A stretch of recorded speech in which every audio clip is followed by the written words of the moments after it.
पृथ्वी। पृथ्वी सौर मंडल का एकमात्र ग्रह है जहां पर स्थल मंडल, जल मंडल एवं वायुमंडल के अलावा जैव मंडल भी पाया जाता है।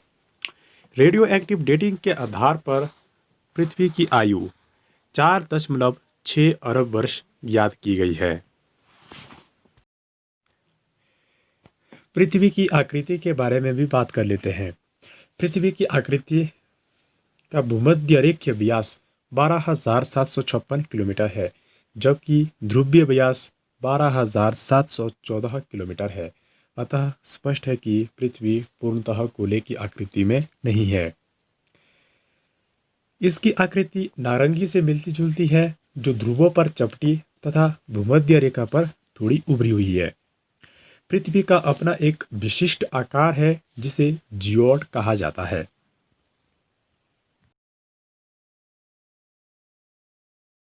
पृथ्वी की गतियाँ। पृथ्वी की गतियाँ दो प्रकार की होती है, एक परिभ्रमण गति और दूसरी परिक्रमण गति। तो चलिए इनको अच्छी तरह से समझते हैं कि परिभ्रमण गति किसे कहते हैं और परिक्रमण गति किसे कहते हैं। तो पहले परिभ्रमण गति के बारे में बात कर लेते हैं। पृथ्वी अपने अक्ष पर पश्चिम से पूर्व दिशा में 23 घंटे 56 मिनट और 4 सेकंड में एक चक्कर लगाती है। इसे पृथ्वी की घूर्णन गति कहा जाता है। इस गति को दैनिक गति भी कहा जाता है, क्योंकि इसी के कारण पृथ्वी पर दिन रात की घटना घटित होती है। नंबर 2, परिक्रमण गति। पृथ्वी को सूर्य की परिक्रमा अर्थात अपनी कक्षा का चक्कर लगाने में 365 दिन 5 घंटे 48 मिनट तथा 48 सेकंड लगते हैं। अपने परिक्रमण पथ में पृथ्वी सूर्य के चारों ओर 29.8 किलोमीटर प्रति सेकंड के वेग से चक्कर लगाती है। पृथ्वी की इस गति को परिक्रमण या वार्षिक गति कहते हैं। इसी गति के कारण ऋतु परिवर्तन होते हैं।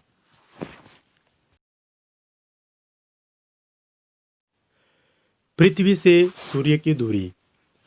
पृथ्वी दीर्घवृत्ताकार अर्थात अंडाकार पथ पर सूर्य की परिक्रमा करती है, जिसके कारण सूर्य से इसकी दूरी बदलती रहती है। पृथ्वी और सूर्य के मध्य दूरी की दो स्थितियां हैं, एक अपसौर और दूसरी उपसौर।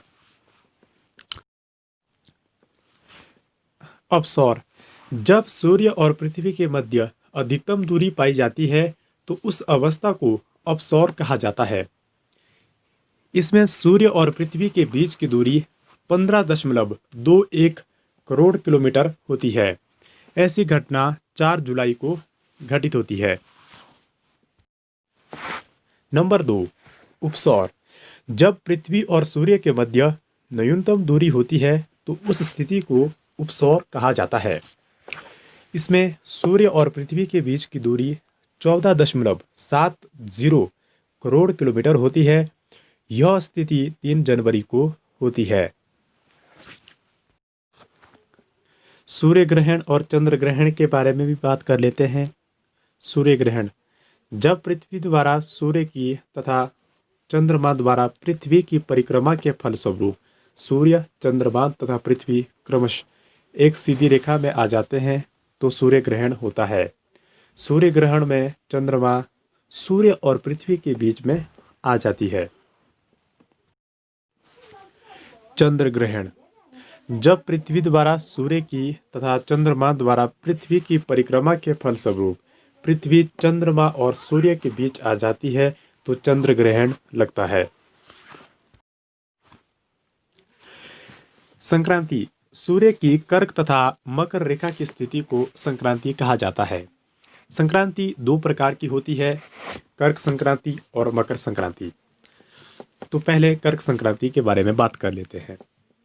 पृथ्वी पर 21 जून को सूर्य कर्क रेखा पर लंबवत चमकता है, जिससे उत्तरी गोलार्ध में सूर्य की ऊंचाई सबसे अधिक होती है और यहाँ पर दिन बड़े और रातें छोटी होती है।